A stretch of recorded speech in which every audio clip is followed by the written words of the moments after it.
Hey everyone, today we are going to review how to write a how-to article. So we started this a couple months ago, maybe in the middle of the year, and we, as we know, only have 1 month left, so we're just reviewing a lot of the writing skills that we've mastered in second grade. So I'm going to quickly review how to write one, and then I want you to write your own on Seesaw. So this example shows us all the things we need for a how-to article. Remember that the purpose of a how-to article is to teach another person how to do a very specific skill. So you get to be the teacher and you get to think of things that you're really good at doing or that you know how to do, and then you get to write and you communicate in your writing to someone else exactly how they should do it. So as we can see, this one tells us how to make an ice cream sundae. So remember that this is the title. We always need a title in our how-to articles because when someone wants to read it, they need to know, well, what am I making or what am I doing? What is the point of what you're writing to me, right? You need to introduce what you're doing.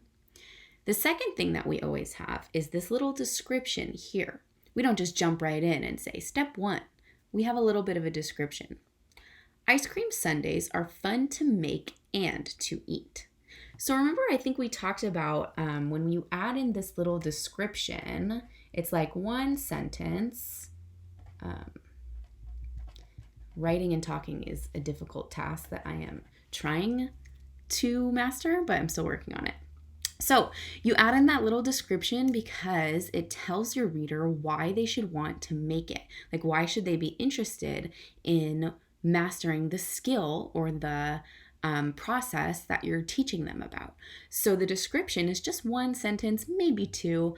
And as you can see, it tells the reader, well, they're fun to make and they're really fun to eat too. So now I'm like, okay, I'm listening and I want to know how to make an ice cream sundae. Like, you've got my attention. Okay. So then the third thing we need is this list. What you need. Because if I'm learning how to do this and I go into my kitchen, I need to think, well, I've never made an ice cream sundae before. So what are the materials that I need? Well, the person tells me a bowl, whipped cream, ice cream, cherry, and chocolate sauce.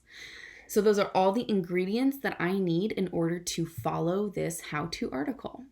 So now the last thing is the steps.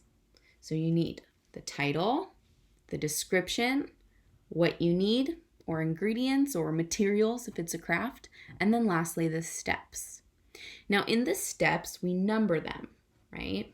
We use numbers. We use numbers because they show the order in which I need to make it. So if I go to make my ice cream sundae and I put a cherry in my bowl and then ice cream on top, might taste good, but is that how we make an ice cream sundae? No, we take the bowl, right? First, word first, put a scoop of ice cream in a bowl. So, okay, I know the word first tells me that that's what I need to do right now when I begin. Whereas last, top with a big cherry, that tells me the cherry goes on at the end. So these words like first, next, then, and last are called transition words.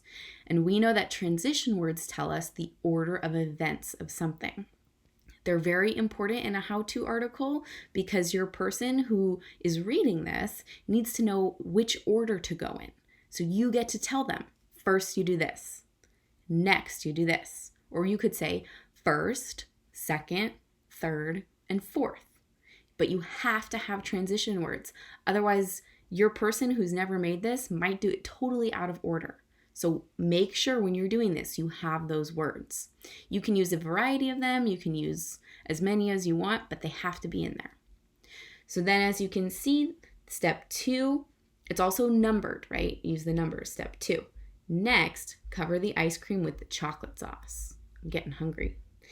3, then put on some whipped cream. And 4, last, top with a big cherry. Then you are going to end it with another sentence that just kind of ends like, did you have fun? Did you like it? Maybe you can explain why you like to make this thing or to do this thing that you're teaching someone else how to do. So you just have a little ending there so that we know that it's over. It says, is your mouth watering yet? Go ahead and eat. So as you can see, the ending there kind of tells us that the article is over and that we're all done. It also is just a nice way to end as opposed to just ending with last, topped with a big cherry. It's kind of a boring way to end. We want to end it in a creative and clever way. Maybe you would say, doesn't that sound amazing? Like, go get started on making your own ice cream sandwich or sundae. So I would like for you today to make your own. I think the last time we did this, a lot of you did how to make a paper airplane. I remember some people did how to make a drawing, like how to draw something like a cat.